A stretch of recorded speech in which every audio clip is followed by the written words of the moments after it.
So good morning everyone. Let's start with our second lecture of cost of capital. इसके पहले जो हम लोग ने पढ़ा था एक बार वो हम लोग रिवाइज कर लेते हैं. Then after we'll move ahead करके. तो cost of long term debt निकालना सीख रहे थे हम लोग कि डिबेंचर के केस में हम लोग कैसे डेट निकालेंगे और all this thing should be करके. ध्यान दो, cost of long term debt में इसके इतने सारे वैरायटीज ऑफ क्वेश्चन है. पहला आपको निकालना पड़ेगा cost of irredeemable debt. Irredeemable debt मतलब जो रिडीम ही नहीं हो रहा था. कॉस्ट ऑफ रिडीमेबल डेट में हम लोग को चार तरीके से कॉस्ट निकालना है. एक cost of convertible debt, cost of convertible bond या फिर डिबेंचर बोल दो, using approximation method, present value method जिसका दूसरा नाम होता है YTM मेथड जिसको बोलते हैं yield to method, yield to maturity, and the fourth one is amortisation of bond. आगे बढ़ते हैं. ये चार्ट आपका स्नैपशॉट है. इतने type of category of question ही आएंगे, इसके अलावा कुछ आएगा नहीं अगर कॉस्ट ऑफ बॉन्ड डिबेंचर आ गया तो. पहला हम लोग पढ़ेंगे कॉस्ट ऑफ इररिडीमेबल डेट. ये हम लोग ने पिछले सेशन में कवर किया था. इररिडीमेबल डेट यानी वो डेट जो कभी रिडीम ही नहीं होगा. अगर आपको उसका कॉस्ट निकालना है तो आप कैसे निकालोगे? ये चीज है, ये फॉर्मूला अप्लाई करके. That is KD is equal to I bracket में 1 minus T divide by NP. इससे जो भी आंसर निकल के आता है वो डेसिमल्स में निकल के आता है. तो आपको अगर उस परसेंटेज में कन्वर्ट करना है तो आप उसको क्या करोगे? मल्टीप्लाई बाय 100 करोगे. ठीक है. अब आगे देखो, नेट प्रोसीड का हम लोग ने कंसेप्ट पढ़ा था. नेट प्रोसीड कैसे निकलेगा? अगर आपका डिबेंचर पार पे इशू हुआ है यानी 100 रुपीज की चीज 100 रुपीज पे इशू हुई है, उस केस में जो भी फेस वैल्यू होगा that is equal to your issue price. ठीक है. उस केस में जो भी फेस वैल्यू होगा that is equal to your issue price and उसमें से आप माइनस कर देना flotation cost. Flotation cost always deduct होता है. क्या होता है flotation cost? Flotation cost is nothing but the cost जो आपको अपना डिबेंचर इन्वेस्टर तक पहुंचाने के लिए हेल्प मिलता है. तो इनडायरेक्टली वो आपका खर्चा होता है, इसके लिए आप उसे माइनस करते हैं. अगर आप प्रीमियम पे इशू कर रहे हो तो फेस वैल्यू आएगा, उसमें ऐड करोगे प्रीमियम. प्रीमियम मतलब more than about face value आप इशू कर रहे हो तो आपको इशू प्राइस मिलेगी, उसमें से आप माइनस कर देना फ्लोटेशन कॉस्ट. तो आपको मिल जाएगा कितना नेट प्रोसीड आपकी जेब में आया. Example 100 rupees face value, 3 rupees का प्रीमियम था तो इशू प्राइस 103 हो गया. और अगर फ्लोटेशन कॉस्ट 2 रुपए लग गई तो माइनस करके 101 is nothing but your net proceed का अमाउंट. अब आगे देखेंगे, एट डिस्काउंट पे इशू किया तो फेस वैल्यू उसमें से माइनस कर देंगे डिस्काउंट और आपको मिल जाएगा इशू प्राइस, फिर उसमें से माइनस कर देना फ्लोटेशन कॉस्ट. इस हिसाब से जैसे आपका जो वैल्यू आएगा it will become your net proceed. इसका एग्जांपल अगर देखना है, 100 रुपीज की वैल्यू थी, आपने 5 रुपीज का डिस्काउंट दिया, माइनस करेंगे 5, आंसर आ जाएगा 95. फ्लोटेशन कॉस्ट लग गई 3 रुपीज की, वो आपने माइनस कर दी तो 92 इज योर नेट प्रोसीड जो आपको यहाँ NP वाले फॉर्मूले में पुट अप करना है. ठीक है. आगे बढ़ते हैं. अब आपका ये आपको नोट याद रखना है. अगर क्वेश्चन के अंदर इशू प्राइस नहीं दिया हुआ है तो आपको सपोज करना है कि जो करंट मार्केट प्राइस है वही इशू प्राइस है. एंड सेकेंड थिंग, अगर इशू एक्सपेंस नहीं दिया है, इशू एक्सपेंस क्या होता है? फ्लोटेशन कॉस्ट का दूसरा नाम. जो फ्लोटेशन कॉस्ट है उसको हम लोग इशू एक्सपेंस भी बोलते हैं, यानी इशू करने का कितना खर्चा निकल के आ रहा है वो. अब देखो, अगर आपका इशू एक्सपेंस नहीं दिया हुआ है तो आपको इसको अज्यूम करना है कि ये इक्वल टू 0 है. ठीक है. चलो आगे बढ़ते हैं. फ्लोटेशन कॉस्ट में ये सारी चीजें आती है, underwriting commission, brokerage fees, legal and administrative charges, registration fees, printing expense and all this thing करके इन सबको टोटल करोगे तो आपको फ्लोटेशन कॉस्ट मिल जाएगा. अब यहाँ पे एक नोट आपको समझ के रखना है. If question says calculate current and existing cost of debenture capital, अगर क्वेश्चन बोलता है आपको कैलकुलेट करना है करंट यानी अभी का या फिर एग्जिस्टिंग कॉस्ट ऑफ कैपिटल, उस केस में आपको करंट मार्केट प्राइस लेनी है नेट प्रोसीड के जगह पे. तो जो नेट प्रोसीड का वैल्यू है उसके जगह पे आप लोग क्या लोगे? करंट मार्केट प्राइस लोगे. इलस्ट्रेशन 1 रेफर करना है. अब उसके बाद जो भी प्रीमियम और डिस्काउंट कैलकुलेट होगा हमेशा आपको फेस वैल्यू पे कैलकुलेट करनी है और कभी भी जो इंटरेस्ट कैलकुलेट करना है वो फेस वैल्यू पे कैलकुलेट करनी है. तो premium, discount and interest always calculate on face value. And interest निकालने का फॉर्मूला होता है फेस वैल्यू मल्टीप्लाई बाय जो भी इंटरेस्ट का रेट आएगा वो आप मल्टीप्लाई करते हो. अब देख लो, हम लोग उसके बाद पढ़ेंगे कॉस्ट ऑफ रिडीमेबल डिबेंचर पढ़ा था हम लोग ने. तो कॉस्ट ऑफ रिडीमेबल डिबेंचर में पहला जो हम लोग मेथड पढ़ने जा रहे हैं यूजिंग अप्रोक्सीमेशन मेथड पढ़ने जा रहे हैं. ठीक है. यूजिंग अप्रोक्सीमेशन मेथड में हम लोग ने ये फॉर्मूला पढ़ा था. आप लोग देखोगे कि आपका कौन सा खर्चा टैक्स डिडक्टिबल है। अगर आपका सिर्फ इंटरेस्ट का खर्चा ही टैक्स डिडक्टिबल है तो उस केस में आपको ये वाला फॉर्मूला लगाना पड़ेगा, that is K D is equal to I bracket में 1 minus T plus R V minus N P upon N whole upon R V plus N P upon 2। अगर इसको याद रखना एकदम सिंपल, देखो ये एज इट इज ये आई 1 minus T ऊपर वाले फॉर्मूले से, आपको सिर्फ आर वी पहले लेना है बाद में एन वी लेना है, यानी रन। अगर आपको ऐसे याद नहीं होता तो आप रन याद करना, पहले आर आएगा बाद में एन आएगा, ठीक है। तो R V minus N P करोगे डिवाइड बाय एन, एन मतलब क्या होता है नीचे आएगा अभी देखेंगे, whole divide by R V plus N P upon 2, यानी एवरेज लेना होता है दोनों को। ये जो सेम फॉर्मूला है यही सेम फॉर्मूला सेकेंड केस में भी है, बट यहाँ पे एक चेंजेस है कि जो 1 माइनस टी यहाँ पे लिखा हुआ है हम लोग यहाँ से हटा देते हैं, पहले पूरे को सॉल्व करते हैं फिर 1 माइनस टी अप्लाई करते हैं, ठीक है। और ये जो भी आपको टी का वैल्यू लिखना है वो डेसिमल्स में लिखना है। डेसिमल्स मतलब क्या होता है, example 35% is the tax rate, तो आप 35 डिवाइड बाय 100 करोगे इज इक्वल टू 0.35। तो ये जो 0.35 आएगा इट इज योर टी का वैल्यू। आगे देखते हैं। अब ये दो फॉर्मूले क्यों दिए हैं, एकदम सिंपल है। देखो अगर क्वेश्चन ने बोला सिर्फ इंटरेस्ट का खर्चा टैक्स डिडक्टेबल है तो सिर्फ आप इंटरेस्ट के सामने ही 1 माइनस टी करोगे, यानी सिर्फ इंटरेस्ट को बोलोगे कि तू टैक्स डिडक्टेबल है। लेकिन अगर क्वेश्चन ने बोला कि डिस्काउंट ऑन इशू एंड और प्रीमियम ऑन रिडम्पशन ये भी टैक्स डिडक्टेबल है, तो उस केस में आपको ये वाला फॉर्मूला लगाना पड़ेगा, K D is equal to I plus R V minus N P divide by N whole divide by R V plus N V divide by 2। पूरे को ब्रैकेट में पहले सॉल्व करना फिर 1 माइनस टी से मल्टीप्लाई करता है। अब देख लो आई का मतलब पड़ा था इंटरेस्ट का पेमेंट कितना होता है जो हमेशा फेस वैल्यू पे कैलकुलेट होगा। फिर एनपी का मतलब पड़ा था नेट प्रोसीड्स क्या होता है या फिर करंट मार्केट प्राइस क्या है। आरवी मतलब रिडेम्पशन वैल्यू ऑफ डिबेंचर, कि रिडेम्पशन के टाइम में मैं कितना पैसा दूंगा, 100 का वैल्यू होता है 100 रुपीज दूंगा या फिर उससे ज्यादा दूंगा या फिर उससे कम दूंगा, ये सारी बात है। टी का मतलब होता है टैक्स रेट जो कंपनी के ऊपर एप्लीकेबल होता है, कंपनी के ऊपर। एन मतलब रिमेनिंग लाइफ ऑफ डिबेंचर, कि कितना टाइम अभी डिबेंचर को बचा हुआ है। एग्जाम्पल 10 साल का डिबेंचर था बट आपको बोला जा रहा है कॉस्ट कैलकुलेट करो 5 ईयर्स के बाद, तो जो रिमेनिंग टाइम होगा वो 5 ईयर्स होगा। अब इसके अंदर 2-3 नोट की बात है बस, ये तो ठीक है नॉर्मल रीड है। ये वाला मेथड आप कभी यूज नहीं कर सकते अगर आरबी और एनपी का जो मैच्योरिटी पीरियड है, जो गैप है वो बहुत ज्यादा है, तो उस केस में इसका आंसर अप्रोक्स नहीं आता है। इसके लिए उस केस में ये वाला अप्रोक्सीमेशन मेथड आप यूज नहीं करना, दूसरा मेथड है वो यूज करेंगे। And it is not suitable in case of gradual redemption of debenture and bond. Gradual redemption मतलब जैसे डे 1 पे आपने 1000 का डिबेंचर बुक किया और उसको लगेंगे 5 साल का आपका मैच्योरिटी पीरियड है, तो आपने बोला ईच ईयर 200 में रिडीम करते जाऊंगा, तो आप थोड़ा थोड़ा रिडीम करें, उस केस में भी ये वाला मेथड अप्लाई नहीं होता। चलो यहाँ तक हो गया। अब हम लोग इलस्ट्रेशन नंबर 2 क्लास 1 में हो चुका था, इलस्ट्रेशन नंबर 3 करेगा। तो बुक्स ओपन कर लेना सॉल्यूशन करने के लिए, इलस्ट्रेशन नंबर 3 पे आएंगे और इलस्ट्रेशन नंबर 3 सॉल्व करेंगे, ठीक है। So just open your book of the solution note and be ready with me.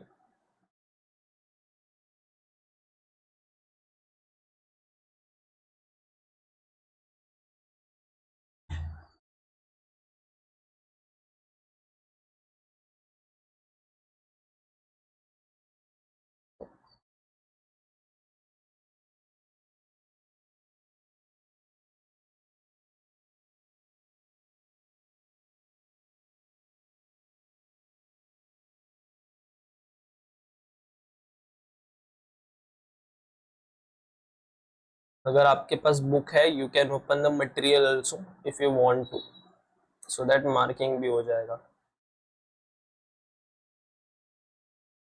देखो चलो लेट्स स्टार्ट। दिख रहा है यहाँ तक सब रेडी? यस ओके चलो देखो, a company issued 10,000, a company issued 10,000 10% debenture of rupees 100 each. So 10,000 is nothing but your number of debenture and 10% is nothing but your rate. And 100 face value is your 100 आपका face value हो जाएगा, ये interest का rate है। उसके बाद at par on 1 April 2018 to be matured on 1/4/2000 at par. तो ये बोल रहा है एट पार पे उसको इशू किया था, तो उसका जो नेट प्रोसीड आया होगा डे 1 पे वो 100 रुपीज आया होगा, एंड मेच्योरिटी हो रही है 1/4/2028 को भी एट पार पे। तो इसका जो रिडीमेबल वैल्यू आया होगा that redeemable value is also 100 rupees. ठीक है, जब बोल रहा है एट पार पे होगा तो रिडीम भी 100 पे होगा एंड नेट प्रोसीड भी 100 ही आई होगी। अब आप देखोगे इसने इशू किया था 1/4/2018 को और मैच्योर होगा 1/4/2028, यानी इसका टोटल जो बॉन्ड का डिवेंचर का पीरियड है वो 10 ईयर्स का है। आगे बढ़ते हैं। The company wants to know the cost of its existing debt on 1/4/2023। अब देखना यहाँ पे वर्ड एग्जिस्टिंग लिखा है, जब भी वर्ड एग्जिस्टिंग लिख के आए या फिर करंट लिख के आए नोट के हिसाब से, अगर मैं नोट पे लेके जाऊं तो मैंने वहां पे एक नोट में लिखा था कि जब भी वर्ड करंट या एग्जिस्टिंग लिख के आए तो आपको नेट प्रोसीड के जगह पे क्या लेना है, करंट मार्केट प्राइस लेना है। तो एनपी के जगह पे करंट मार्केट प्राइस आएगा। आगे बढ़ेंगे, इसको जो भी कॉस्ट चाहिए वो 1/4/2023 की चाहिए, यानी देखेंगे कितना टाइम बाकी है। When the market price of the debenture is ₹80, जब मार्केट प्राइस 80 है, ठीक है, तो उसका करंट मार्केट प्राइस 80 है। कंप्यूट करना है the cost of existing debenture assuming tax rate is 35%। तो इसका टैक्स रेट कितना हो गया, 35%। नाउ अब इसके अंदर कैसे सॉल्व करेंगे, तो सबसे पहले आपको क्वेश्चन पढ़ के समझना है कि it is a redeemable debt और इरिडीमेबल डेट। तो देखना ये रिडीमेबल टाइप है क्योंकि यहाँ पे लिखा है कि मेच्योर होगा 1/4/2028 को, यानी ये रिडीम हो रहा है। तो सॉल्व करते हैं इसको अप्रोक्सीमेशन मेथड लगा के, जो जो इन्फॉर्मेशन गिवन है वो लिख लेते हैं, जो जो अपने को चाहिए होगा। चलो, तो there are two ways, if you want to solve with me you can solve with me, और अदरवाइज देख लेना मैं कैसे सॉल्व कर रहा हूँ, उसके बाद सॉल्व करना, कोई बात नहीं। देख लो, गिवन में मैं लिख देता हूँ फेस वैल्यू कितनी है, तो फेस वैल्यू ₹100 है, उससे मुझे आई मिल जाएगा। आई का वैल्यू इज ₹100 मल्टीप्लाई बाय 10%। ठीक है, तो ये मेरा आंसर आ जाएगा ₹10। आई का वैल्यू मुझे 10 मिल गया। उसके बाद मैं नेट प्रोसीड देखूंगा, नेट प्रोसीड की जगह पे क्या लूंगा, 100 लूंगा कि 80 लूंगा, 80 लूंगा। ठीक है, तो यहाँ पे आ जाएगा आपका 80। उसके बाद मुझे निकालना है रिडीमेबल वैल्यू। तो रिडीमेबल वैल्यू क्वेश्चन पढ़ेंगे तो बोले रिडीम एट पार पे होने वाला है, यानी यहाँ पे आंसर आ जाएगा 100। After that I am moving ahead, T का वैल्यू, जो टी का वैल्यू है यहाँ पे बोला है 35% टैक्स रेट है, तो इसको मैं डेसिमल में मुझे लेना है, तो 35 डिवाइड बाय 100 और इसका आंसर आ जाएगा 0.35। उसके बाद मुझे एन का वैल्यू निकालना पड़ेगा। एन का वैल्यू क्या लूंगा, मुझे वैल्यू निकालनी है 1/4/2023, यानी मैं कहाँ पे खड़ा हूँ, अगर मैं टाइमलाइन बनाऊं तो बॉन्ड मेरा इनिशियल इशू हुआ था 1/4/2018 को, बट मैं अभी खड़ा हूँ 1/4/2023 पे, और बॉन्ड मेरा मैच्योर होगा 1/4/2028 को। हाँ, यस, तो यहाँ से लेके यहाँ तक का टाइम तो बीत चुका है, तो वो मुझे इग्नोर करना है। मैं यहाँ पे खड़ा होकर कॉस्ट निकाल रहा हूँ, तो मुझे देखना है यहाँ से लेके यहाँ तक का कितना टाइम है। तो 1/4/2023 से 1/4/2028 5 ईयर्स का टाइम होता है, तो मेरा जो एन का वैल्यू आ जाएगा वो आ जाएगा 5 ईयर्स। अब हम लोग लिखते हैं फॉर्मूला। अब इस फॉर्मूले में कौन सा वाला फॉर्मूला लगेगा वो, ये जो 5 ईयर कैलकुलेट किया है ना, तो जो बीत चुका है उससे नहीं कंसीडर करेंगे, नहीं, क्योंकि हम लोग करेंट डेट पे निकाल रहे हैं। उधर से लेके हाँ मैच्योरिटी तक। हाँ, जिस दिन हम लोग कॉस्ट निकाल रहे हैं वहां से कैलकुलेट करेंगे, वहां से लेके मैच्योरिटी तक। यहाँ पे लिखा है ना वैसे रिमेनिंग टाइम, अगर if you see the formula remaining life of debenture, तो हम लोग जब 5 साल बाद खड़े तो रिमेनिंग लाइफ कितना बचा 5 साल के एंड से, 5 साल। समझा ये चीज। अब क्वेश्चन इज फॉर्मूला ये वाला करना है कि ये वाला करना है। तो यहाँ पे कुछ भी ऐसा बोला नहीं है कि मैंने इशू किया डिस्काउंट पे या फिर प्रीमियम पे रिडीम करो, तो एकदम नॉर्मल चल रहा है। तो ना डिस्काउंट पे इशू करने वाला कंसेप्ट है, ना प्रीमियम पे रिडीम करने वाला कंसेप्ट है, तो आप ये नॉर्मली ये वाला फॉर्मूला यूज कर लेना। तो I just right this formula, I have a mechanism आप लोग लिखो फटाफट।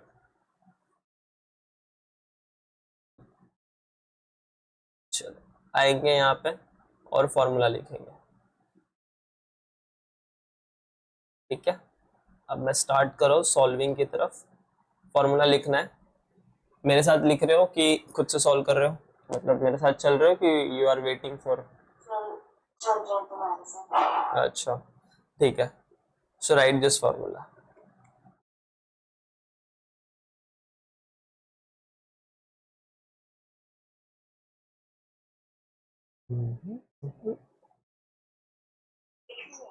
लिख लिया, चलो सॉल्व करते हैं।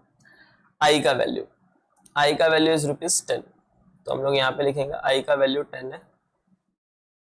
10 लिखने के बाद 1 माइनस टी, टी का वैल्यू डेसिमल वाला लिखेंगे 0.35, तो यहाँ पे आ जाएगा 0.35 plus bracket open RV, my RV is 100, तो मैं यहाँ पे लिखूंगा RV is 100 minus NP, NP का वैल्यू 80 है तो लिखूंगा 80 डिवाइड बाय एन, एन का वैल्यू 5 निकाला है तो वो लिख दूंगा, ब्रैकेट क्लोज कर दूंगा।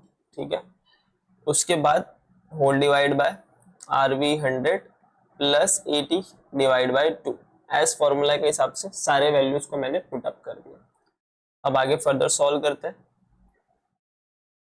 10 मेरा एज इट इज होगा, मैं क्या करूंगा हर एक एलिमेंट को पहले सॉल्व करूंगा, तो 10 एज इट इज होगा, ब्रैकेट में 0.65, ठीक है, 1 माइनस 0.35 करोगे आंसर आएगा 0.65 प्लस, अब आएगा 100 minus 80, 100 minus 80 is nothing but your 20 divide by 5, फिर bracket close, whole divide by 100 plus 80 is 180 divide by 2, 180 divide by 2। अब फर्दर सॉल्व करेंगे इसको, 10 मल्टीप्लाई बाय 0.65 करेंगे तो क्या होगा मेरा आंसर 6.5 प्लस 20 डिवाइड बाय 5, इसका सॉल्यूशन क्या हो जाएगा 4 आएगा, whole divide by 180 divide by 2 is 90। Further solve करेंगे 6.5 plus 4 10.5 divide by 90 and 10.5 divide by 90 करेंगे इज 0.1167। अगर मैं उसको 4 डिजिट तक 4 डेसिमल तक लेके आऊं, या फिर अगर इसको परसेंटेज में कन्वर्ट करना है तो just multiply by 800, then your answer will 0.67%। ठीक है, आया योर ऑल्सो दिस आंसर। तो ये क्या हो गया मेरा कॉस्ट ऑफ डेट। तो एग्जाम के अंदर आपको भी ये दोनों तरीके से लिखनी है, एक तो डेसिमल में सॉल्व करना और एक परसेंटेज में दे देना। आंसर देख लेते हैं वही है कि कुछ और है। ये हो गया कंसेप्ट नोट्स, ठीक है कोई नहीं, देख लेंगे बाद में। Yes, so final answer is also same 0.1166 और 1.1167। चलो तो डन, ये सॉल्यूशन हो गया करके। चलो अब बढ़ते हैं न्यू कंसेप्ट की तरफ। न्यू कंसेप्ट की तरफ बढ़ने से पहले कंसेप्ट कुछ पढ़ने पड़ेंगे। Before moving ahead let's discuss the concept of future value and the present value. ठीक है, फ्यूचर वैल्यू क्या होता है, प्रेजेंट वैल्यू क्या होता है, वो थोड़ा देख लेते हैं। तो एक सिंपल नटशन में बोलूं, आज ईयर 1 है और 5 साल बाद ईयर 5 आएगा। अगर ईयर 1 पे वैल्यू मेरी वैल्यू 100 है तो ईयर 5 पे वो वैल्यू 100 से तो ज्यादा ही आएगी। इस पे एग्री है सब लोग? ठीक है, तो ये जो ईयर 1 की वैल्यू है उसको मैं बोलता हूँ प्रेजेंट, यानी आज की वैल्यू। एंड सपोज करो कि 5 साल बाद जो वैल्यू आ रही है that value is nothing but your 140, तो इस वैल्यू को मैं बोलूंगा फ्यूचर वैल्यू। ठीक है, अब सम टाइम क्या होता है ना, मेरे पास होता है फ्यूचर वैल्यू और मुझे आना पड़ता है प्रेजेंट वैल्यू पे। तो जब मैं फ्यूचर वैल्यू से प्रेजेंट वैल्यू में आऊंगा तो उस चीज को मैं बोलता हूँ डिस्काउंटिंग करना। ठीक है, and some time what happens, अगर मुझे प्रेजेंट वैल्यू से फ्यूचर वैल्यू पे जाना है तो उस चीज को मैं बोलता हूँ कंपाउंडिंग करना। ठीक है, ये दो टर्म समझ में आया। अब जो कंपाउंडिंग होता है डिस्काउंटिंग होता है उसके लिए रेट यूज होता है, तो वो क्वेश्चन में दिया होगा कि आपको कौन सा रेट यूज करके डिस्काउंटिंग करना है और कौन सा रेट यूज करके कंपाउंडिंग करना है। चलो देखते हैं। Future value, what is the future value? It is the amount, it is the value if we invested certain amount at certain rate for a some period. तो अगर ये वो अमाउंट होता है अगर हम कोई भी अमाउंट सर्टेन पीरियड के लिए इन्वेस्ट करें एक सर्टेन रेट से कुछ टाइम के लिए। एग्जाम्पल देखते हैं, एग्जाम्पल से ज्यादा अच्छे से समझ में आएगा। एग्जाम्पल, इन्वेस्टेड अमाउंट है 1 लाख रुपीज, इंटरेस्ट का रेट है 10%, what amount of investment after 4 years और 5 इयर्स। तो दो केस है, 4 इयर्स बाद अमाउंट क्या होगा और 5 इयर्स बाद अमाउंट क्या होगा वो देखते हैं। तो सेम चीज को मैं ये कर लेता हूँ, इसको सॉल्व करते हैं अपन। सॉल्व करने से पहले फ्यूचर वैल्यू का फॉर्मूला होता है प्रेजेंट वैल्यू ब्रैकेट में 1 plus are to the power N, और ये जो आर है अपने को डेसिमल्स में लिखना। तो ये चीज को सॉल्व नहीं करना, जस्ट समझने के लिए है, समझाने के लिए बता रहा हूँ।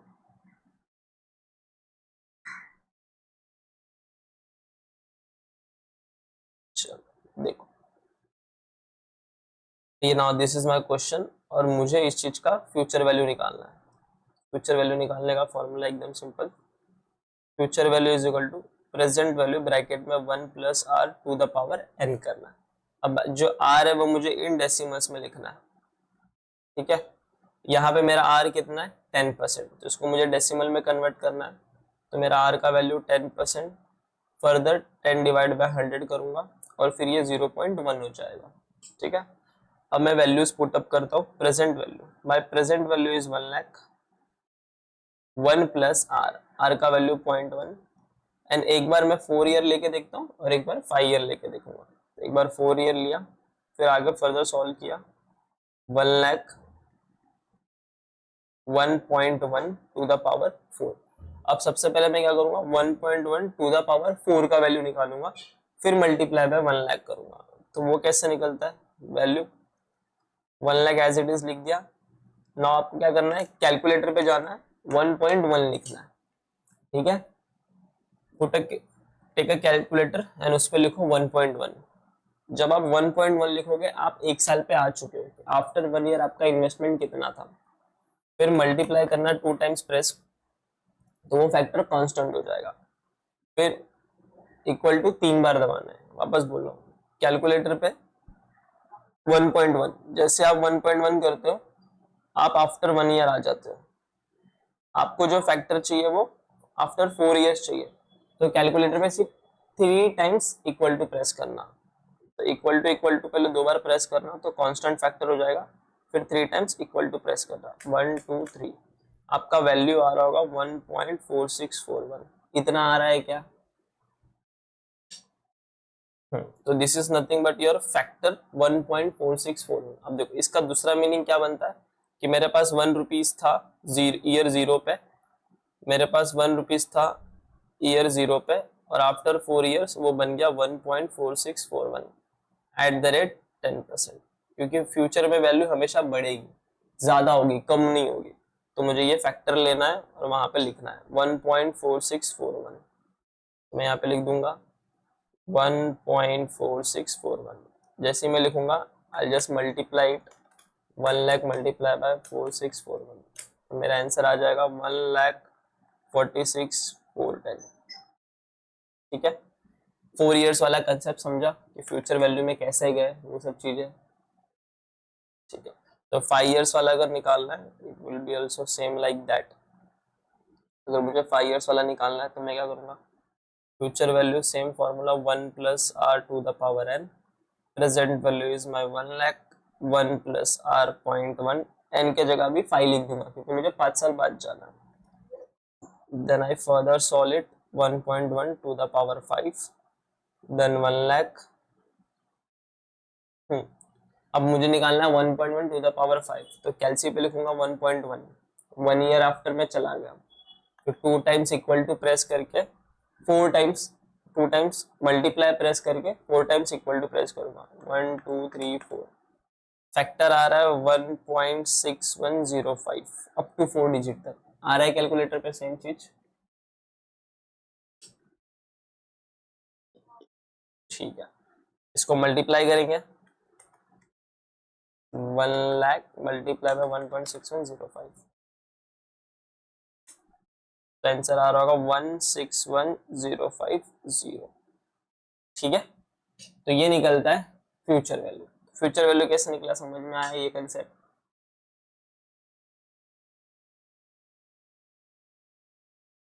अब आगे बढ़ते हैं। फ्यूचर वैल्यू हो गया, अब निकालेंगे प्रेजेंट वैल्यू, देखेंगे। तो प्रेजेंट वैल्यू क्या होता है? कुछ नहीं, फ्यूचर का वैल्यू है, हम लोग एक सर्टेन रेट से डिस्काउंट करेंगे और उसको आज के दिन पे लेके आएंगे। हम लोग को ये पता चलता है इसका यूज कहाँ पे होता है। कोई भी चीज फ्यूचर में मिलने वाला है, आज नहीं मिलने वाला, तो हम लोग क्या करेंगे, उसको डिस्काउंट करेंगे, आज लेके आएंगे और फिर अपना डिसीजन फॉर्म करेंगे। उसके लिए हम लोग निकालते हैं प्रेजेंट वैल्यू।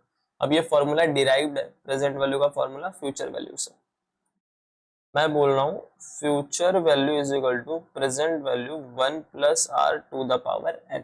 ठीक है, तो मैं क्या करूंगा, प्रेजेंट वैल्यू को वहीं पे रखूंगा और ये वाला फैक्टर इससे मल्टीप्लाई में है तो इसको लेके आऊंगा इसके डिवाइड में।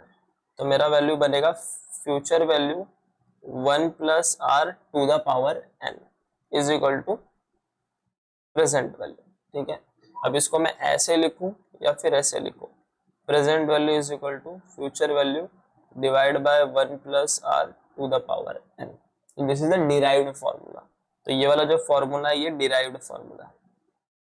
ठीक है, फॉर्मूला को डिराइव किया हुआ है, यानी यहाँ पे भी जो आ रहा है आप डेसिमल में लिखोगे। अब इस चीज को मैं ऐसे भी लिख सकता हूँ, ये वाली चीज को, या तो फिर इस वाले चीज को मैं present value is equal to future value multiply by 1 divide by 1 plus are to the power n, ऐसे भी लिख सकता हूँ। ठीक है, तो I can write by both ways, इधर I can write by this ways और दिस वे, दोनों का मतलब सेम ही होता है। फ्यूचर वैल्यू मल्टीप्लाई बाय 1 हो जाएगा तो यही निकल के आएगा। ठीक है, समझा ये चीज? आगे बढ़ते हैं, यहाँ तक के क्लियर है? चलो आगे बढ़ते हैं। कौन पार्टिसिपेट है? आवाज आ रहा है, सब कुछ है रेडी प्रॉपर। अब आगे बढ़ता हूँ, इसका भी एग्जांपल है।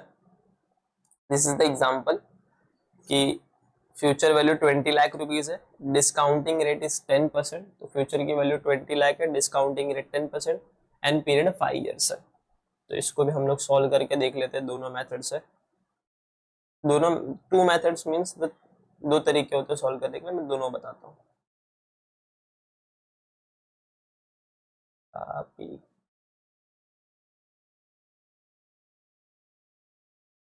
अच्छी बात है, डंडी भी आ गई साथ में।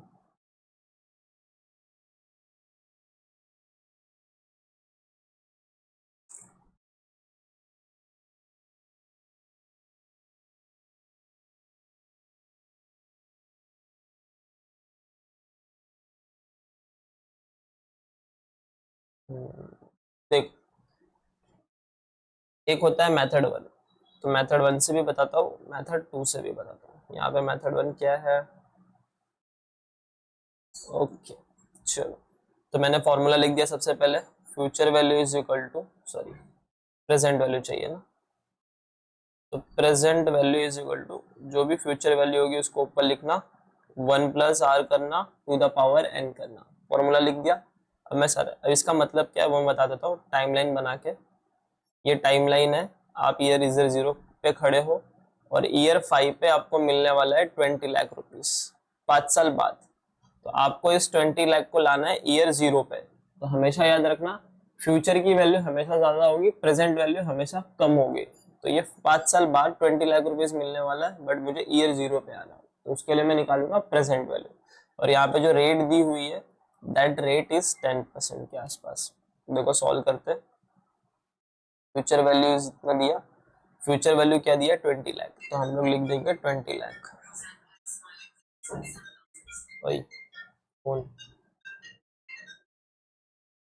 फोन फोन चलो 1 प्लस आर, आर का वैल्यू क्या आएगा डेसिमल्स में लिखेंगे, तो 0.10 है, 10% है, 10 डिवाइड बाय 100 दैट इज 0.1। तो यहाँ पे आएगा answer 0.1 to the power n, n का वैल्यू आएगा 5। ठीक है, फर्दर सॉल्व करेंगे, 20 lakh divide by 1 plus 1 to the power 5, आवाज नहीं आ रही मेरी? क्या रही है? अच्छा, यहाँ तक समझा कि डाउट है? ठीक है। नाउ दो तरीके हैं, यहाँ के बाद से दो तरीके, वो याद रखना। मेथड 1 एंड 2 में व्हाट यू कैन डू, पहले मेथड 1 वाला बताता हूँ। ये 20 लाख एज इट इज लिखना है, ठीक है, and divide by 1.1 to the power 5 का वैल्यू निकालना है।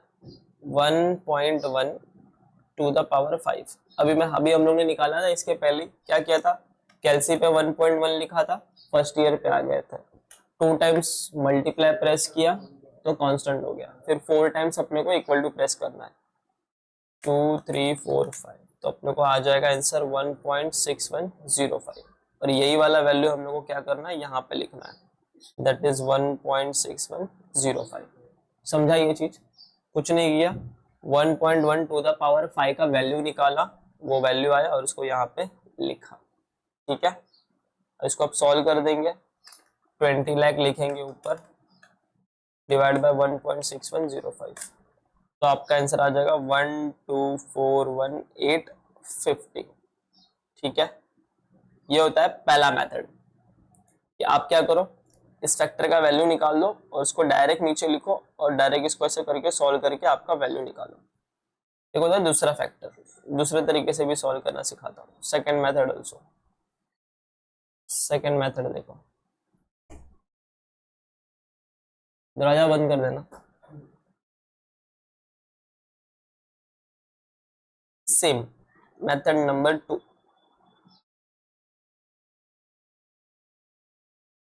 Present value is equal to future value divide में 1 plus are to the power N.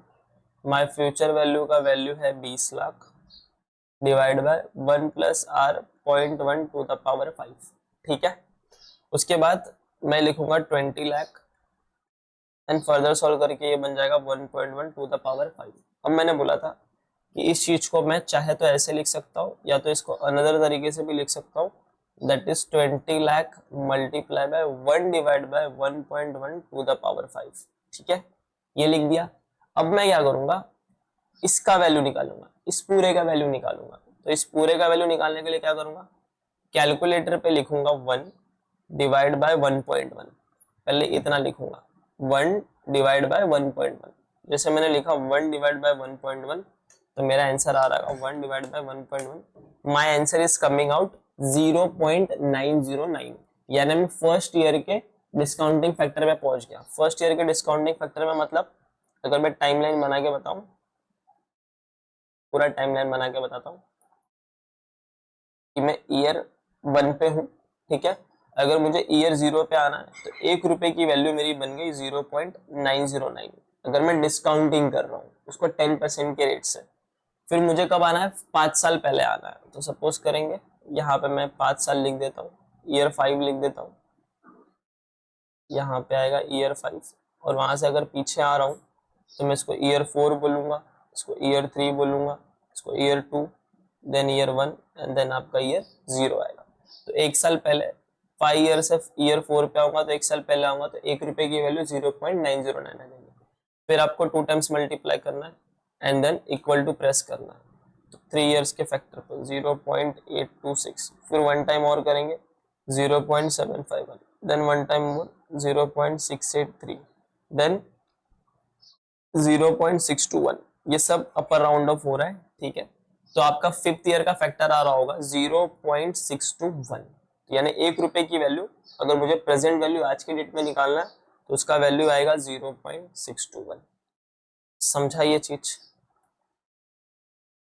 0.621 ये कैसे निकालना है, कैलकुलेटर पे जाना है, 1 डिवाइड बाय 1.1 करना है, यहाँ पे जो आ रहा है आंसर वो, तो 1 divide by 1.1, 1 divide by 1.1 equal to press करेंगे, ईयर 1 के फैक्टर पे जाएंगे, 2 टाइम्स मल्टीप्लाई प्रेस करना तो कांस्टेंट हो जाएगा, फिर 4 टाइम्स इक्वल टू दबाना। क्यों 4 टाइम्स निकालना, क्योंकि जैसे हम लोग 1 डिवाइड बाय 1.1 करते हैं ना, अपन ईयर 1 पे आ जाता है, फिर आपको 4 टाइम्स इक्वल टू प्रेस करना है तो आप आ जाओगे 0.621, यानी आप कहाँ पे आ गए, 5th ईयर के फैक्टर पे आ जाए। अब ये जो फैक्टर आ रहा है उसको उठा के सीधा लिखना है, 20 लाख। अब इस पूरे का वैल्यू कितना आ रहा था अपना 0.621, तो मैं यहाँ पे लिख दूंगा मल्टीप्लाई बाय 0.621। अब इसको सॉल्व करेंगे, 20 लाख मल्टीप्लाई बाय 621, तो नाउ योर आंसर इज 12,42,000। अगर मैं 4 डिजिट तक लेता हूँ तो शायद आंसर कुछ और आएगा।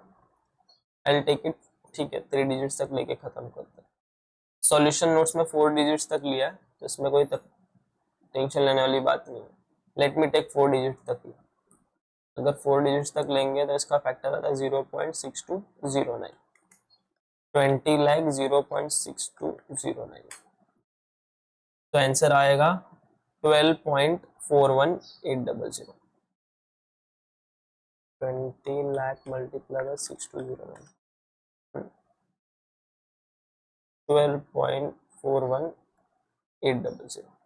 ठीक है, तो इफ यू सी दोनों से आंसर अप्रोक्स ही आसपास कहीं आता है। इसमें 850 आ रहा है और इसमें 800 आ रहा है, यानी 50 रुपीज का डिफरेंस आ रहा है, वो राउंडिंग ऑफ की वजह से आता है।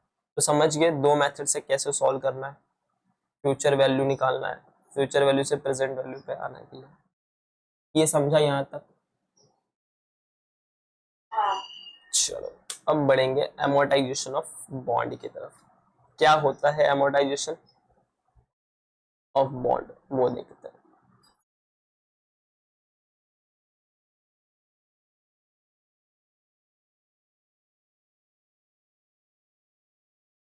amortization is nothing but it's a kind of depreciation। अगर आप लोगों ने डेप्रिसिएशन पढ़ा होगा तो डेप्रिसिएशन में क्या होता है, बेसिकली मशीन होती थी, मशीन की वैल्यू सपोज करो डे 1 पे 10 लाख रुपीज है, ठीक है, और आप मशीन यूज करने वाले हो 5 इयर्स तक। तो आप बोलोगे ठीक है डेप्रिसिएशन कितना चार्ज करेंगे, तो डेप्रिसिएशन का अमाउंट निकलता था 10 लाख डिवाइड बाय 5 कर देते, तो आंसर आता था 2 लाख रुपीज। ईच ईयर क्या होता था, 2 लाख रुपीज माइनस होते थे, तो 10 लाख होता था, उसमें से ईच ईयर 2 लाख माइनस करेंगे, फिर 2 लाख माइनस करेंगे, फिर 2 लाख माइनस करेंगे, तो हर साल का अकाउंट बैलेंस अलग अलग आ जाता है। ईयर 1 का ओपनिंग देखोगे तो आता था 10 लाख, फिर ईयर 2 के ओपनिंग में जाओगे तो वही आंसर 8 लाख बन जाएगा, फिर ईयर 3 के ओपनिंग में क्या हो जाएगा, वही आंसर 6 लाख बन जाएगा। तो same like concept amortisation of bond में चलता है। इसका मतलब ये होता है एमोर्टाइजेशन ऑफ बॉन्ड में कि suppose this is a line and मैंने एक बॉन्ड इशू किया जिसकी वैल्यू 1000 है, ठीक है, मैंने पूरा 1000 नहीं लेते, 1 लाख रुपीज मैंने अरेंज किया, और इसकी जो लाइफ है that life is nothing but the 5 years, कि मैंने 5 इयर्स के लिए बॉन्ड इशू किया। तो मैं सामने वाले को बोलता हूँ कि जो 1 लाख रुपीज का अमाउंट है मैं 5 साल बाद नहीं दूंगा आपको, मैं 5 इयर्स के अंदर रीपे कर दूंगा, यानी विद इन 5 इयर्स में थोड़ा पैसा करके रीपे कर दूंगा। तो जब क्वेश्चन में कुछ बोला नहीं होता है कि कितना पैसा रीपे करेंगे, तो हम लोग ऐसा एज्यूम करेंगे कि इक्वल अमाउंट रीपे कर रहे हैं। इक्वल अमाउंट मतलब सपोज करो इसका अगर मुझे निकालना है कि मुझे अगर ये 1 लाख 5 साल में खत्म करना है, तो हर साल मुझे इक्वल कितना देना पड़ेगा, मैं बोलूंगा 1 लाख डिवाइड बाय 5, इसका आंसर आएगा 20,000। तो क्या होगा, डे 1 पे तो ये 1 लाख होगा, बट हर साल 20,000 मैं इसको रीपे करूंगा, हर साल मैं 20,000 उसको रीपे करूंगा, और इस तरह से मेरा जो अमाउंट है वो क्या हो जाएगा, रीपे हो जाएगा पूरे 1 लाख का। और ये जो अमाउंट आएगा 20,000 का, ये प्रिंसिपल अमाउंट में रीपे कर रहा हूँ। And you know the concept कि जो इंटरेस्ट कैलकुलेट होता है वो हम लोग का प्रिंसिपल अमाउंट पे कैलकुलेट होता है। वो ओपनिंग बैलेंस ऑफ प्रिंसिपल, कितना मेरा आउटस्टैंडिंग बैलेंस था ईयर स्टार्ट में, ठीक है, तो वहां पे क्या कैलकुलेट होता है, इंटरेस्ट कैलकुलेट होता है। तो यहाँ पे कंसेप्ट क्या चलेगा, एकदम सिंपल है, हम लोग अमोर्टाइजेशन ऑफ बॉन्ड कर रहे हैं। पहले तो अमोर्टाइजेशन ऑफ बॉन्ड क्या होता है कि हम लोग को पैसा पूरे मैच्योरिटी पे नहीं देना है, बिटवीन द ईयर थोड़ा थोड़ा करके देना है। अगर वो थोड़ा थोड़ा कितना दे रहे हैं, अगर वो क्वेश्चन ने बोला है तो उसके हिसाब से जाएंगे, लेकिन अगर थोड़ा थोड़ा कितना दे रहे हैं वो क्वेश्चन ने नहीं बोला है, तो हम लोग क्या समझेंगे, इक्वल अमाउंट हम लोग को रिडीम करना यानी रीपे करना है। इक्वल अमाउंट क्या करना है, रीपे करना है। अब सेकेंड बात यहाँ पे ये आती है कि यहाँ पे इंटरेस्ट जो है वो हर साल का इंटरेस्ट भी अलग आएगा। क्यों अलग आएगा, क्योंकि अगर आप ईयर 0 का ओपनिंग देखोगे तो 1 लाख है, ठीक है, अगर मैं इसका बताऊं इस सब का ओपनिंग क्या बनेगा वो देखो, अगर ये सबका मैं ओपनिंग बनाऊं, ईयर 0, ईयर 1, 2, 3, 4, 5, तो ईयर 0 के ओपनिंग में तो 1 लाख आएगा, लेकिन वही ईयर 1 का ओपनिंग 80,000 हो जाएगा क्योंकि मैंने 20,000 रीपे करा। फिर ईयर 2 का ओपनिंग 60,000, ईयर 3 का ओपनिंग 40,000, ईयर 4 का ओपनिंग कितना हो जाएगा 20,000, और ईयर 5 में तो कुछ ओपनिंग आएगा नहीं, 0। बट जो हम लोग इंटरेस्ट कैलकुलेट करते हैं वो तो ईयर एंड में कैलकुलेट करते हैं। अब ईयर एंड में कैलकुलेट करूंगा तो मैं ओपनिंग देखूंगा 1 लाख, तो ईयर 1 के लिए जो इंटरेस्ट कैलकुलेट होगा, यानी ईयर 1 के एंड में, यानी ये ईयर 0 का ईयर 1 तो एंड होगा ना ईयर 0 के एंड में, तो जो मैं इंटरेस्ट कैलकुलेट करूंगा वो 1 लाख पे करूंगा।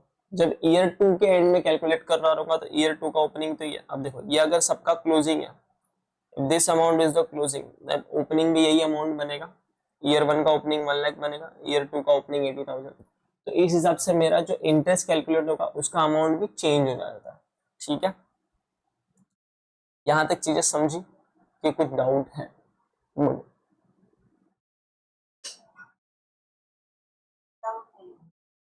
समझा ना?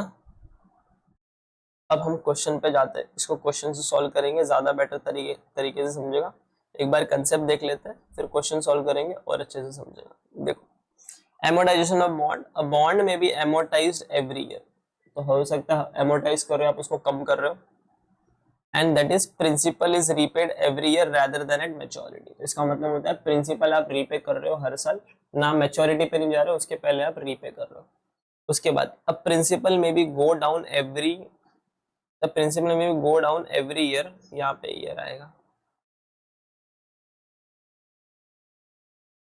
Every year with annual payments and interest will be computed on outstanding amount. तो हर साल क्या होगा, प्रिंसिपल गो डाउन होगा और जो आपका अमाउंट ऑफ इंटरेस्ट कैलकुलेट होगा वो आउटस्टैंडिंग अमाउंट पे होगा, and cash flow of the bond is uneven. और इस केस में जो कैश फ्लो होता है वो अनइवन होता है। अनइवन एंड इवन मतलब क्या होता है? इवन मतलब सेम, कि हर साल मुझे 10-10 हजार रुपया देने पड़ रहे हैं।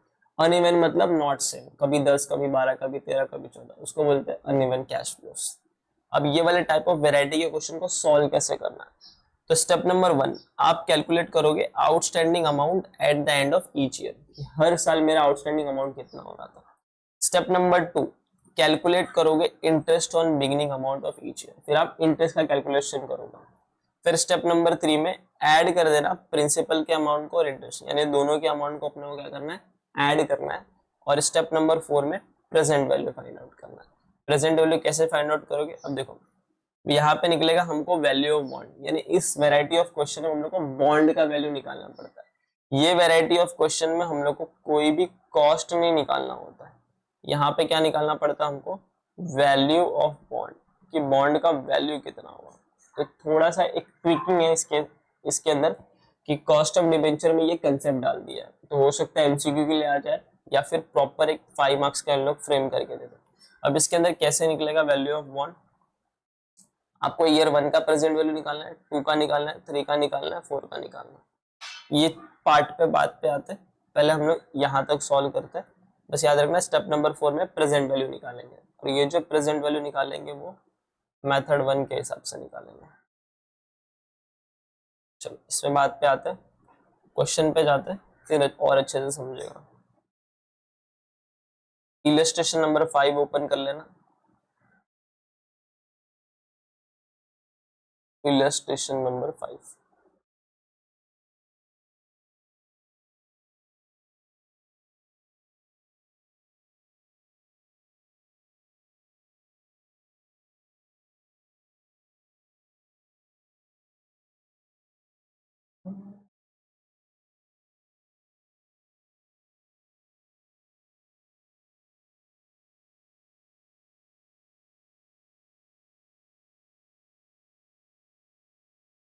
चलो just write it down here, illustration number 5।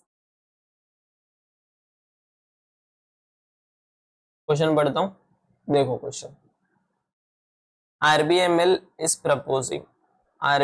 Proposing to sell, उसको बेचना है 5 ईयर बॉन्ड ऑफ ₹5,000। ठीक है, तो ये जो 5,000 it is nothing but your face, is your face value at 8% rate of interest per annum, और ये जो 8% है वो रेट ऑफ इंटरेस्ट है।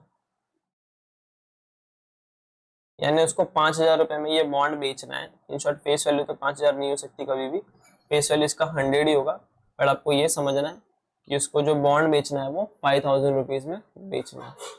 उसके बाद बोला है the bond amount will be amortise equally over it's life. अब ये बता रहा है, सामने से इसने बोल दिया कि बॉन्ड आपका जो अमोर्टाइज होगा वो इक्वली अमोर्टाइज होगा।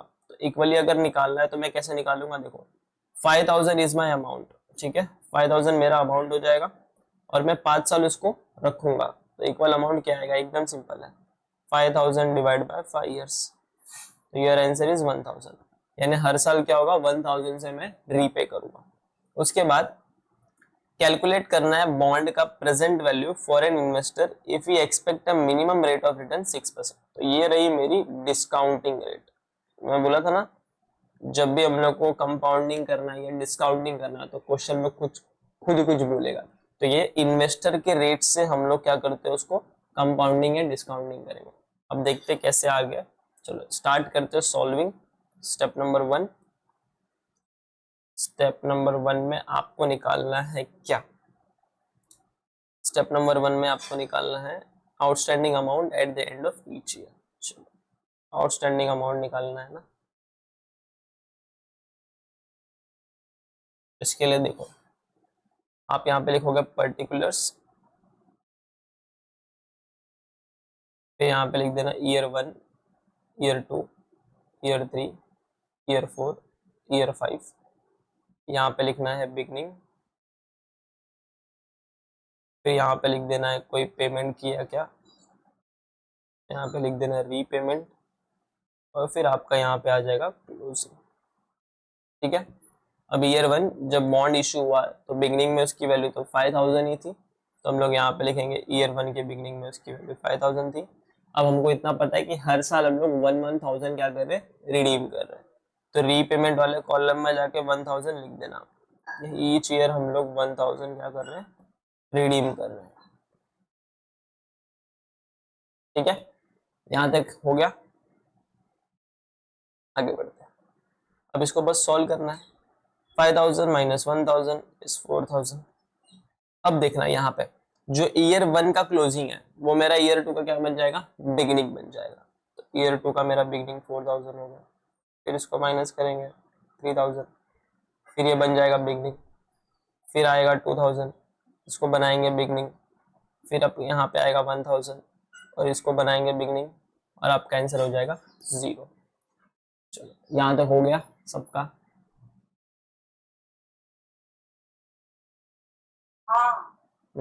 ठीक है।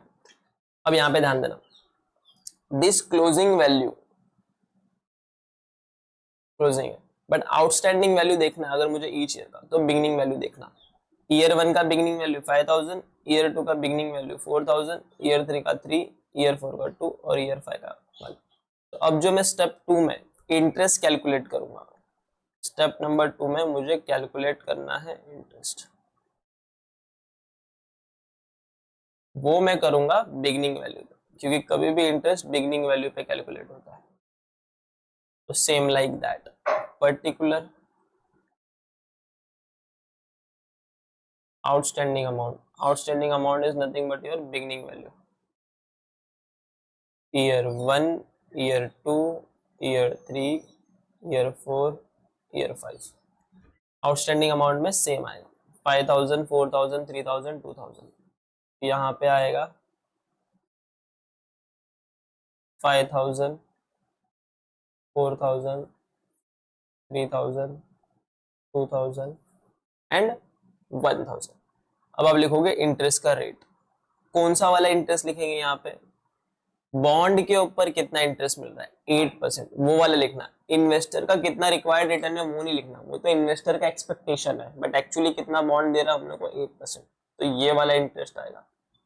तो आपको निकालना है 8% में, लिख देता हूँ यहाँ पे इंटरेस्ट निकालना है 8%, तो 5,000 का 8% निकालेंगे। 5,000 का 8% इज 400, देन 4,000 का 8% इज 320, देन 3,000 का 8% इज 240, then 2,000 का 8% is 160, एंड 1000 का 8% इस 80। ठीक है, तो आप लोगों ने निकाल दिया इंटरेस्ट। अब ये वाला जो क्वेश्चन हमें सॉल्व करना होता है वो इन्वेस्टर पॉइंट ऑफ व्यू से सॉल्व करना होता है कि इन्वेस्टर को कितना पैसा मिलेगा। तो देखो, इन्वेस्टर ने डे 1 पे 5000 रुपए डाले हैं, ठीक है, और इन्वेस्टर को ईयर 1, ईयर 2, ईयर 3 करके कितना कितना पैसा मिलेगा। तो एक तो पैसा मिलता है इन्वेस्टर को ये 1000 वाला, ये उसको पैसा मिलेगा, उसके जेब में आएगा हर साल 1000 प्रिंसिपल का अमाउंट। और दूसरा उसको पैसा मिलेगा ये इंटरेस्ट वाला। ठीक है, तो टोटल पैसा क्या मिलेगा।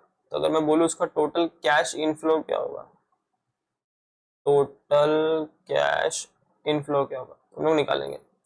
स्टेप नंबर 3 आ रहे हैं हम लोग। स्टेप नंबर 3 में दोनों ऐड कर देते हैं, जो भी रीपेमेंट अमाउंट है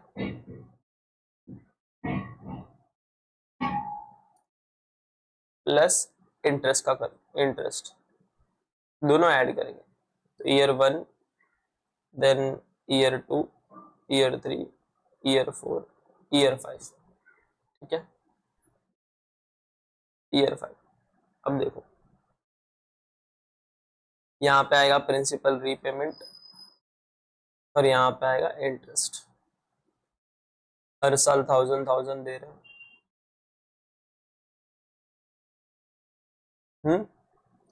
और इंटरेस्ट कितना आ रहा है, 4, 320, 240, 180।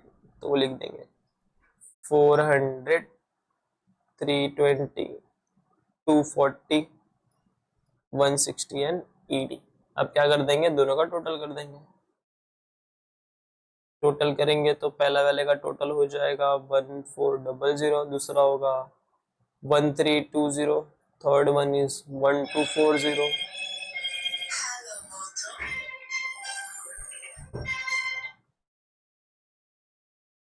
एंड लास्ट वन इज 1080 करके। ठीक है, यहां तक हो गया।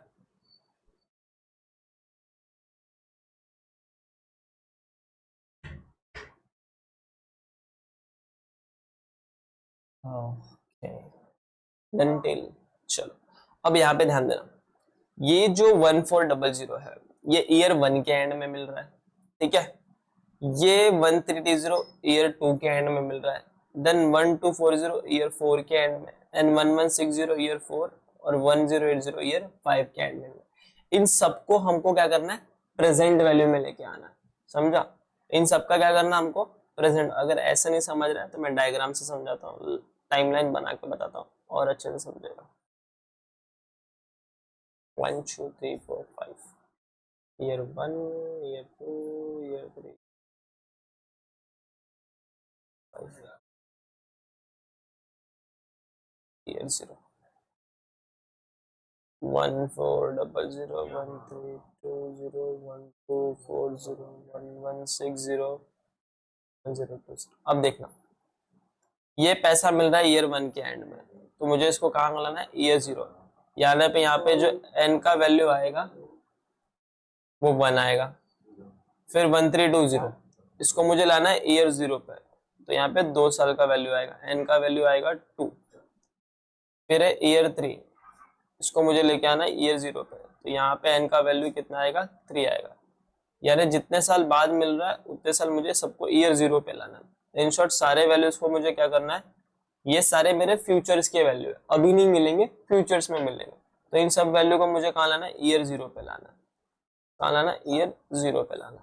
तो वही फॉर्मूले में लिखा है कि आपको ना डिफरेंट डिफरेंट वैल्यूज मिलेंगे। जब आप प्रेजेंट वैल्यू करने जाओगे तो आपको वैल्यू ऑफ बॉन्ड निकालना है। वैल्यू ऑफ बॉन्ड सबके वैल्यू को प्रेजेंट वैल्यू में लाना पड़ेगा। तो वो कैसे आएगा, प्रेजेंट वैल्यू निकालोगे ईयर 1 के वैल्यू का, फिर दूसरे के निकालोगे प्रेजेंट वैल्यू ऑफ ईयर 2, फिर प्रेजेंट वैल्यू ऑफ ईयर 3, सबको ऐड करते जाना एंड प्लस प्लस करते जाना ईयर n तक। तो फॉर्मूला क्या बनेगा, जो भी ईयर 1 का कैश फ्लो होगा that is divide by 1 plus r to the power n। ये formula just nothing but the derived formula है। Present value is equal to future value divide by 1 plus r to the power n। यही होता है 1 plus r to the power n, अभी just पढ़ाया मैंने। तो future value क्या होगा, ईयर 1 का cash flow is a future value year 1 के लिए, and divide by 1 plus r to the power n। अगर ईयर 1 का है तो n का वैल्यू कितना हो जाएगा, 1 हो जाएगा। तो जस्ट इसी चीज को हम लोग को फॉर्मूले में लिखना है एंड नथिंग एल्स। देखना मैं सेम चीज लिख रहा हूँ, फॉर्मूले में लिखने जा रहा हूँ। ये सॉल्यूशन यहाँ तक हो गया, ये रहने देते हैं, ये हटा देते हैं। मूविंग अहेड, अब मैं निकाल रहा हूँ प्रेजेंट वैल्यू। देखो प्रेजेंट वैल्यू,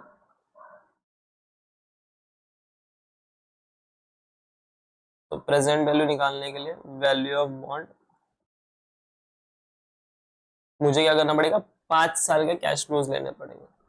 तो cash flow 1 divide by 1 plus are to the power 1, फिर cash flow 2 divide by 1 plus are to the power 2, then cash flow 3 1 plus are to the power 3, cash flow 4 1 plus are to the power 4, फिर होगा plus cash flow 5 1 plus are to the power 5।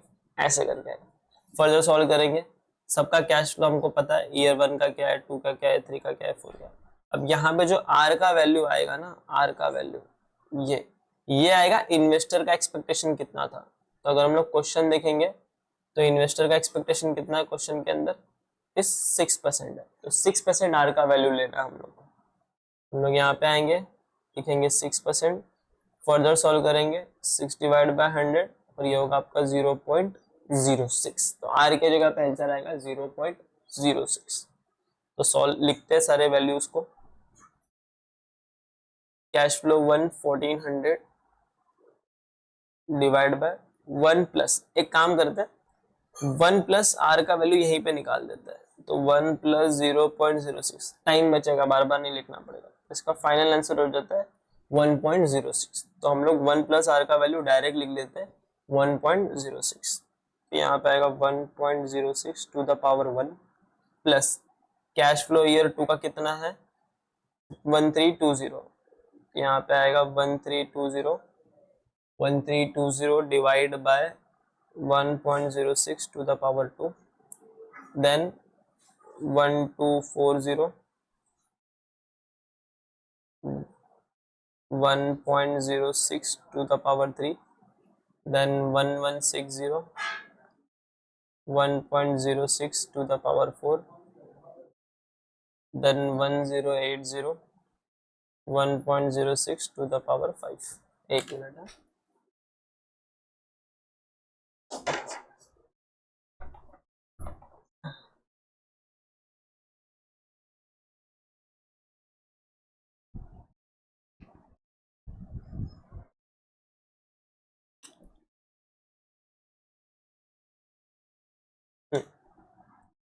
यहाँ तक हो गया लिख के कि बाकी है? हो गया। चलो अब इसको सॉल्व करेंगे। तो मैंने बोला मेथड 1 से सॉल्व करेंगे। तो क्या करेंगे, ईच ईयर का फैक्टर निकाल लेंगे अप टू 4 डेसिमल्स तक। ठीक है, ईच ईयर का क्या निकालेंगे, फैक्टर निकालेंगे अप टू 4 डेसिमल्स तक। तो देख लो कैसे निकालेंगे। इक्वल टू, सबसे पहले ऊपर की वैल्यूज को लिख देना, 1400 डिवाइड करके छोड़ देना, डिवाइड करके छोड़ देना, डिवाइड करके छोड़ देना, इसको भी सेम और इसको भी सेम। अब हमको निकालना है वैल्यू 1.06 टू द पावर 1। तो कैलकुलेटर पे जाना, 1.06 लिखना। ठीक है, अब 1.06 टू द पावर 1 क्या होता है, वही होता है, सेम आंसर आएगा। तो यहाँ पे आएगा 1.06।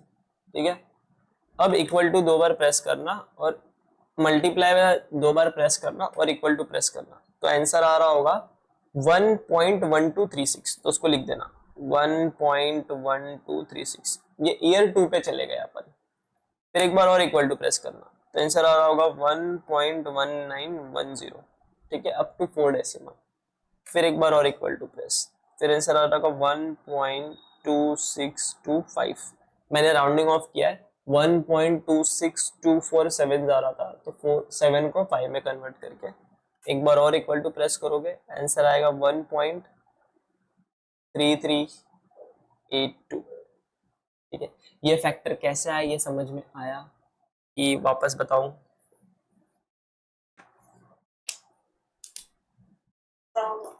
डन। अब कुछ नहीं करना, एकदम सिंपल, कैलकुलेटर पे सबको सॉल्व करना है।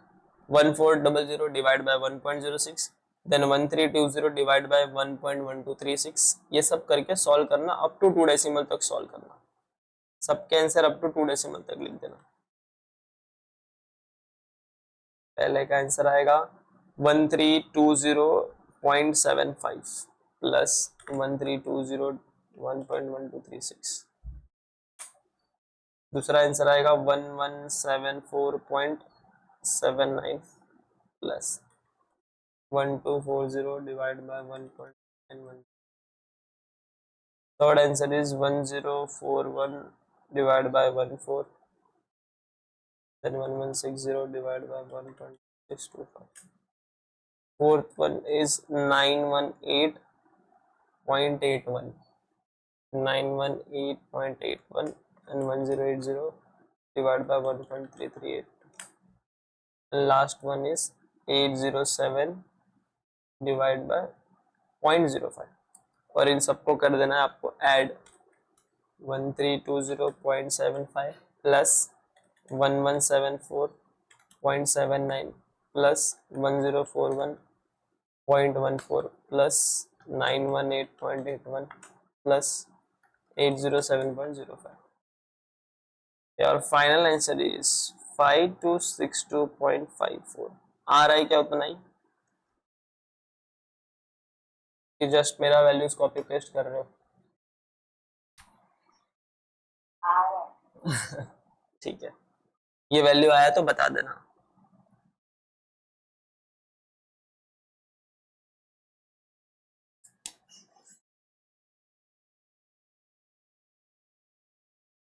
डन। आंसर क्या है इसका? ओ वाओ, 5262.62 एंड अपना 54 आ रहा है। ठीक है, approximately we are on the right path. तो यहां तक का भी जो भी समझाया वो समझ में आया ना? ठीक है, टेक अ ब्रेक। ओके, जाना कब है?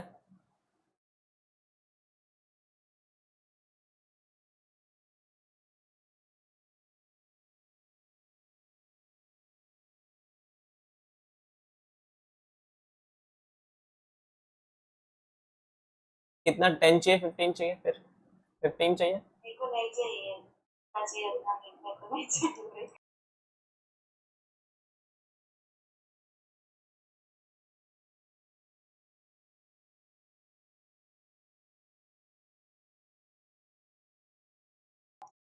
चलो,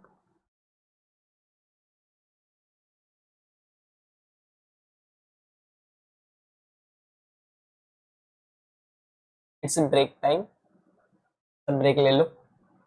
वापस वापस अरे नहीं नहीं, ऑनलाइन नहीं।